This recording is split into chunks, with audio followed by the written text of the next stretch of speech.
Assalamualaikum warahmatullahi wabarakatuh.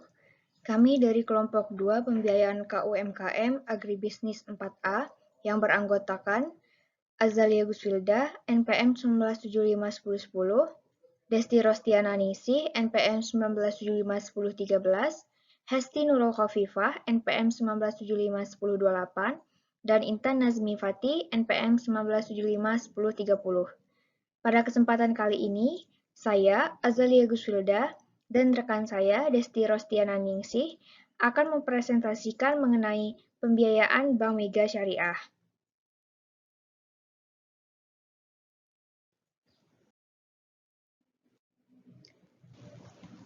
Latar belakang. Yang pertama, bank konvensional. Perbankan konvensional tidak dapat memenuhi harapan umat Islam untuk bersyariat secara kafah dalam berbagai aspek kehidupan. Yang kedua, Dewan Syariah Nasional. Dewan Syariah Nasional akhirnya dibentuk pada tahun 1999 yang bertujuan untuk meningkatkan harapan umat Islam. Yang ketiga, tugas DSN. DSN atau Dewan Syariah Nasional bertugas mengganti, mengkaji, dan merumuskan nilai dan prinsip hukum Islam dalam kegiatan transaksi keuangan syariah, serta mengawasi pelaksanaan dan kegiatannya. Yang keempat, landasan keuangan syariah. Undang-Undang Nomor 21 Tahun 2008, yaitu perubahan atas Undang-Undang Nomor 10 Tahun 2008 tentang perbankan syariah, yang menentukan kegiatan usaha bank harus disempurnakan dan menerapkan prinsip-prinsip kehati-hatian. Landasan operasional, Peraturan Pemerintah Nomor 30 Tahun 1999 tentang bank berdasarkan prinsip bagi hasil. Selain itu, diberlakukannya Undang-Undang Nomor 23 Tahun 1999 tentang Bank Indonesia. Berlakulah dua sistem dalam perbankan, yaitu konvensional dan secara syariah. Adanya tuntutan perkembangan. Undang-Undang Perbankan 10 Tahun 1998 direvisi menjadi Undang-Undang Nomor 21 Tahun 2008 yang merupakan aturan secara leluasa menggunakan istilah syariah. Sistem bagi hasil. Salah satu ukuran keberhasilan penerapan sistem bagi hasil adalah apabila masyarakat sudah sepenuhnya menerima sistem tersebut dengan senang hati, tidak merasa dirugikan, adil dalam pembagian bagi hasil, dan tidak bertentangan dengan Al-Quran serta hadis.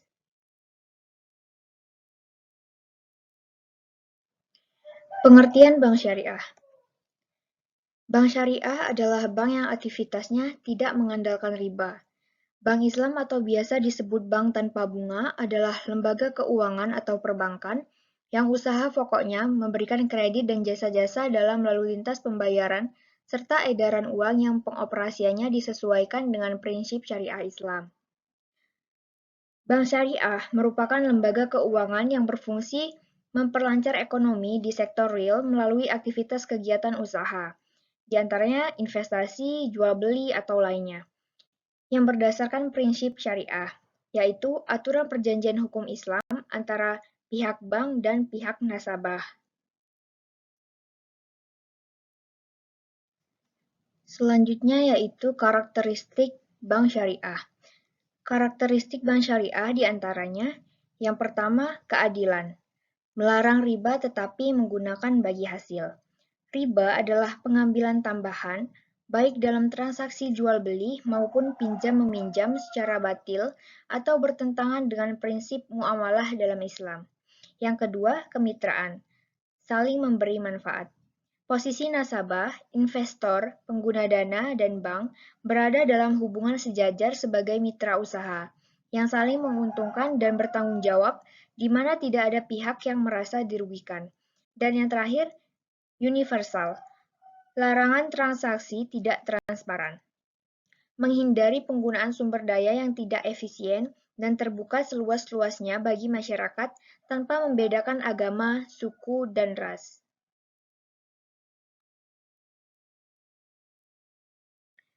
Prinsip operasional Bank Syariah. Berdasarkan Surat Keputusan Direksi Bank Indonesia Nomor 32/34/20 KEP-DIR tanggal 19 Mei 1999 tentang Bank Umum berdasarkan prinsip syariah. Prinsip operasional bank syariah meliputi yang pertama, titipan atau simpanan. Titipan atau simpanan terbagi atas dua macam, yaitu wadiah yad amanah dan wadiah yad damanah.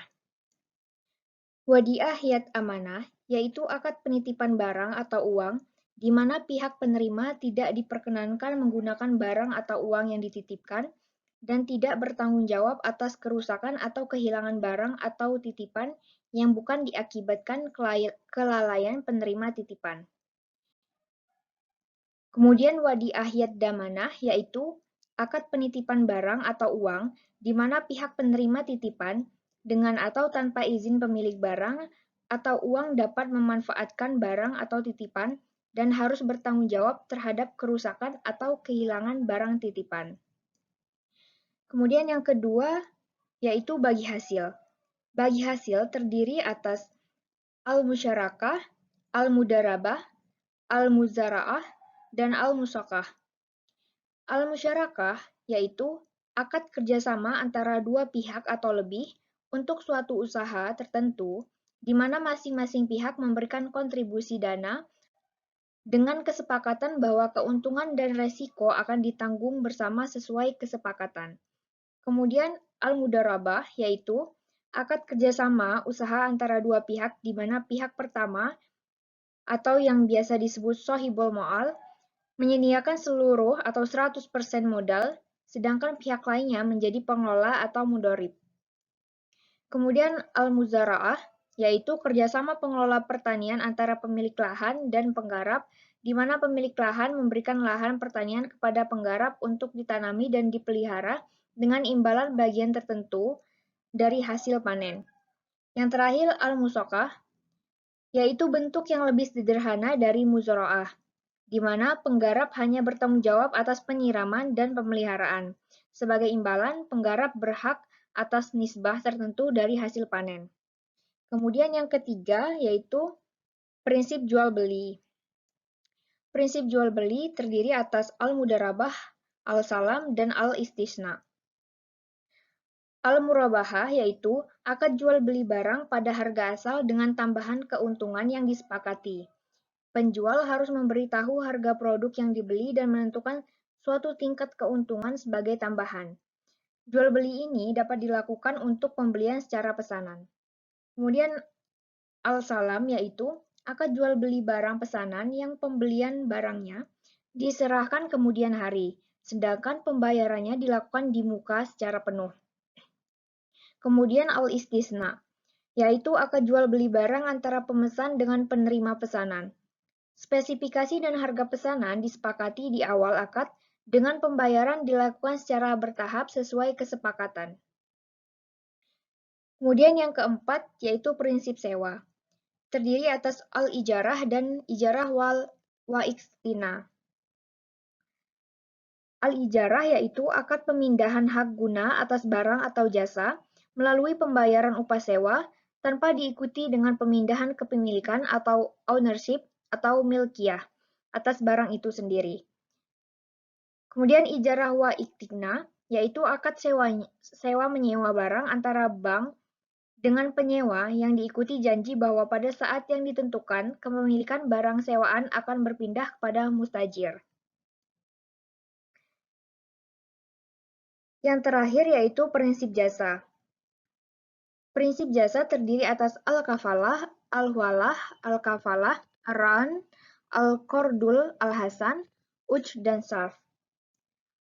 Al-kafalah yaitu akad pemberian jaminan atau makful alaih yang diberikan suatu pihak kepada pihak lain sebagai pemberi jaminan atau kafil yang bertanggung jawab atas pembayaran kembali suatu utang yang menjadi hak penerima jaminan atau makful.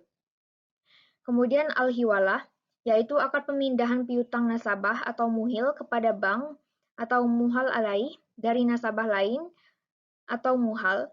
Muhil meminta muhal alaih untuk membayarkan terlebih dahulu piutang yang timbul dari jual beli pada saat piutang tersebut jatuh tempo. Muhal akan membayar kepada muhal alaih. muhal akan memperoleh imbalan sebagai jasa pemindahan piutang. Kemudian al-kafalah, yaitu akad pemberian kuasa dari pemberi kuasa atau muwakil kepada penerima kuasa atau wakil untuk melaksanakan tugas atau taukil atas nama pemberi kuasa. Kemudian arahan, akad penyerahan barang harta atau markun dari nasabah atau rahim kepada bank atau murtahin sebagai jaminan sebagian atau seluruh utang. Kemudian al-qardul al-hasan, yaitu akad pinjaman dari bank atau murkid kepada pihak tertentu atau muktarid untuk tujuan sosial yang wajib dikembalikan sesuai dengan pinjaman. Kemudian syarf, yaitu akad jual beli suatu valuta asing dengan valuta lainnya sesuai dengan prinsip syariah. Dan yang terakhir yaitu ujr, yaitu imbalan yang diminta atau diberikan atas suatu pekerjaan yang diberikan.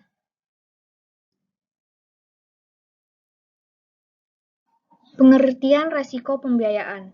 Istilah resiko sudah biasa dipakai dalam kehidupan sehari-hari, yang umumnya sudah dipahami secara intuitif.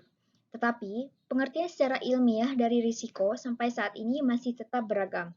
Di antaranya, menurut Ahmad Abasalim, risiko adalah ketidakpastian atau uncertainty yang memungkinkan melahirkan peristiwa kerugian atau loss. Kemudian menurut Herman Darmawi, risiko merupakan penyebaran atau penyimpangan hasil aktual dari hasil yang diharapkan. Risiko dilihat dari segi akibatnya, ada risiko spekulatif, yaitu kemungkinan kerugian tetapi bila di samping itu, kemungkinan kerugian terdapat kemungkinan untung. Kemudian risiko murni, yang artinya hanya ada kemungkinan kerugian. Resiko pembiayaan muncul jika bank tidak bisa memperoleh kembali cicilan pokok atau bunga dari pinjaman yang diberikannya atau investasi yang sedang dilakukannya. Penyebab utama terjadinya resiko pembiayaan adalah terlalu mudahnya bank atau lembaga keuangan memberikan pinjaman atau melakukan investasi karena terlalu dituntut untuk memanfaatkan kelebihan likuiditas, sehingga penilaian pembiayaan kurang cermat dalam mengantisipasi berbagai kemungkinan resiko usaha yang dibiayainya.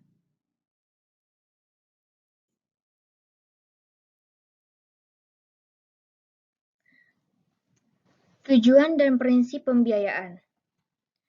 Adapun tujuan dari pembiayaan yang pertama yaitu profitability, yaitu tujuan untuk memperoleh hasil dari pembiayaan berupa keuntungan yang diraih dari bagi hasil yang diperoleh dari usaha yang dikelola bersama nasabah. Oleh karena itu, bank hanya akan menyalurkan pembiayaan kepada usaha-usaha nasabah yang diyakini mampu dan mau mengembalikan pembiayaan yang telah diterimanya. Yang kedua yaitu safety, yaitu keamanan dari prestasi atau fasilitas yang diberikan harus benar-benar terjamin sehingga tujuan profitability dapat benar-benar tercapai tanpa hambatan yang berarti.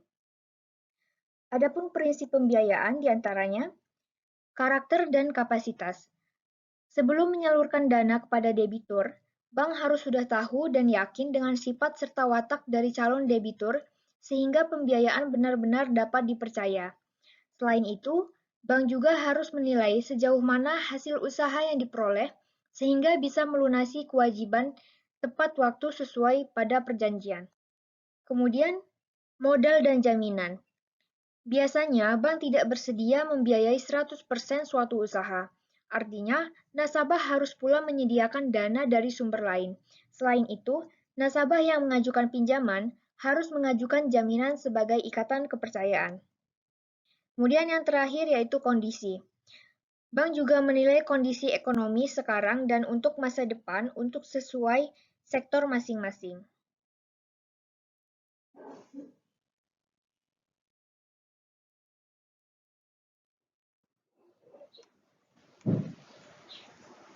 Jenis-jenis pembiayaan Bank Mega Syariah yaitu 1. Investasi 2. IMP 3. MMKIB 4. Modal kerja dan 5. Rekening koran syariah IPB. 1. Investasi digunakan untuk melakukan pembelian barang investasi. 2. IMP digunakan untuk pembelian barang yang bergerak. 3. MMKIB pembiayaan kepemilikan aset melalui pola kerja sama. 4. Modal kerja pembiayaan kepada nasabah dengan tujuan pemberian dana tambahan untuk modal kerja. Dan 5. Rekening koran syariah IPB pembiayaan modal kerja dengan akad musyarakah.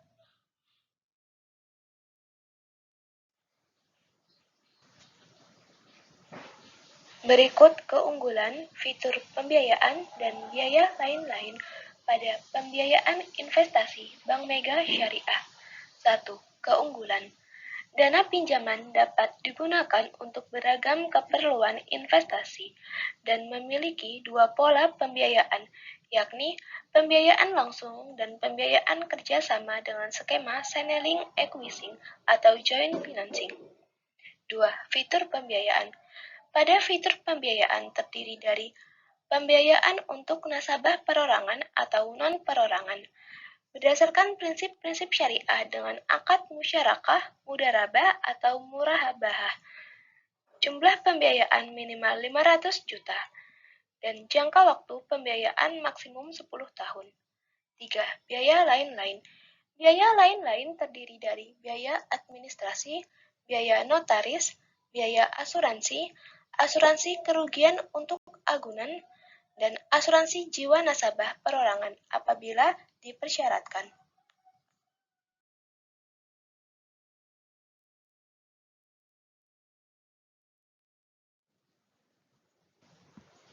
Syarat pengajuan pembiayaan investasi. 1. Minimum telah berusia 21 tahun atau telah menikah untuk usia antara 18 sampai dengan 21 tahun. 2. Memiliki dokumen izin usaha sesuai dengan ketentuan yang berlaku. 3. Memiliki laporan keuangan dengan posisi laba positif minimal 2 tahun terakhir.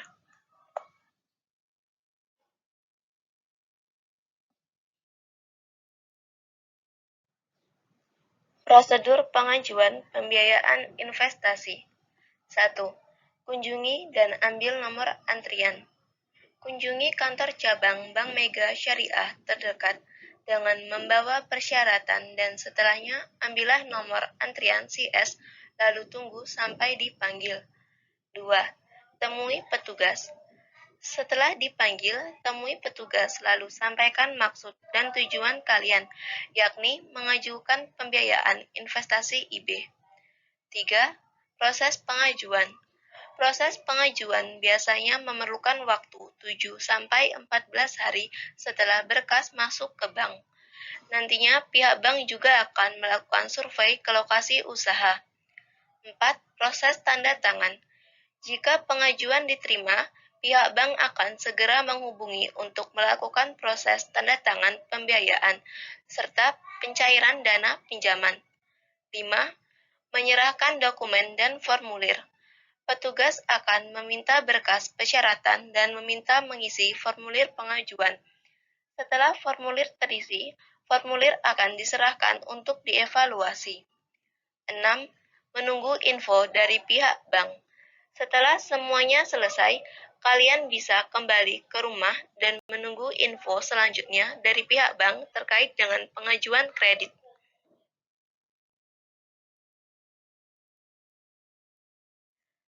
Masalah pada pembiayaan investasi Bank Mega Syariah. Poin 1. Nasabah dibujuk karyawan Bank Mega Syariah membeli emas GTIS dan GBI. Kasus money game berkedok investasi emas Golden Traders Indonesia Syariah atau GTIS dan Golden Bullion Indonesia atau GBI semakin meluas. Seorang nasabah dibujuk untuk membeli emas dengan skema GTIS dan GBI dengan pemanis bank akan mendanai 60% dari harga emas GTIS dan GBI. Poin 2. Nasabah mulai tergiur dengan bujukan karyawan. Emas akan digadaikan ke Mega Syariah dan nasabah akan mendapat uang 60% untuk membeli emas kembali. Kemudian akan digadai kembali ke bank dan mendapat keuntungan ganda. Poin 3. Nasabah merasa ditipu pihak bank dan merugi. Masalah muncul ketika pembayaran bonus dari KTIS dan GBI macet saat jatuh tempo. Nasabah tak bisa menebus emas sehingga pihak bank melelangnya. Poin 4. Nasabah menuduh bahwa Bank Mega Syariah mengakali dengan memecah kepemilikan dengan memasukkan identitas nasabah. Nasabah menuding bahwa praktik gadai emas di Mega Syariah melanggar aturan Bank Indonesia tentang batas maksimal 250 juta rupiah setiap nasabah. Poin 5. Pengaduan ke pihak OJK dan Ditreskrimum. Kasus sudah dilaporkan ke OJK dan sudah ditangani di Ditreskrimum karena termasuk tindakan pidana. Poin 6. Polisi melakukan penyelidikan mendalam terkait kasus pidana ini. Polisi akan memanggil beberapa nasabah dan pihak terkait lainnya.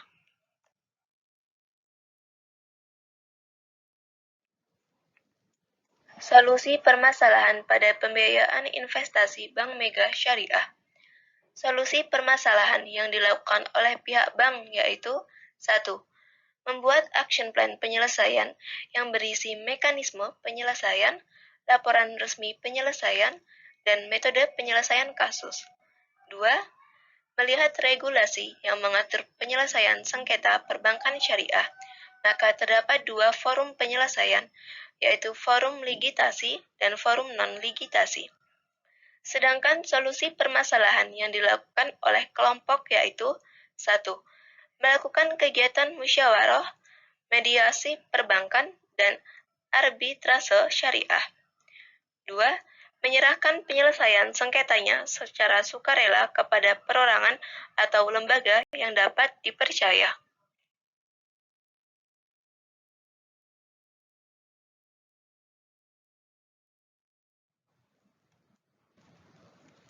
Kesimpulan 1.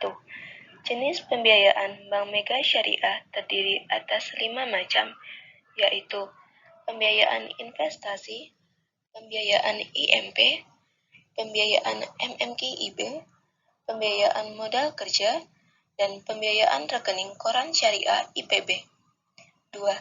Pembiayaan investasi Bank Mega Syariah merupakan fasilitas pembiayaan kepada nasabah yang diberikan untuk keperluan investasi.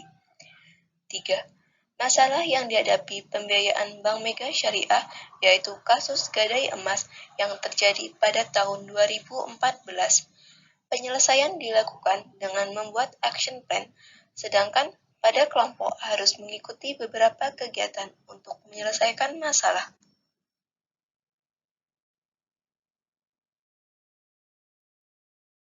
Demikianlah presentasi pembiayaan Bank Mega Syariah dari kelompok kami. Kami akhiri. Wassalamualaikum warahmatullahi wabarakatuh.